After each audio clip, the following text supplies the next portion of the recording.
بسم اللہ الرحمن الرحیم۔ اللہم صلی علی محمد و آل محمد و عجل فرجہم۔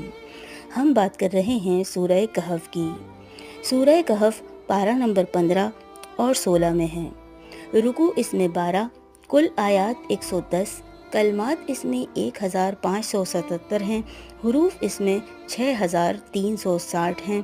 آیت نمبر 29 اور 30 کا ترجمہ یہ ہے کہ اور کہہ دیجئے حق تمہارے رب کی طرف سے ہے، بس جو چاہے ایمان لائے اور جو چاہے کفر کرے۔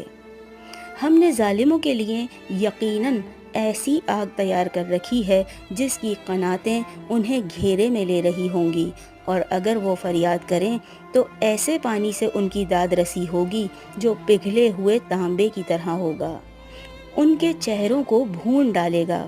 بدترین مشروب اور بدترین ٹھکانہ ہے۔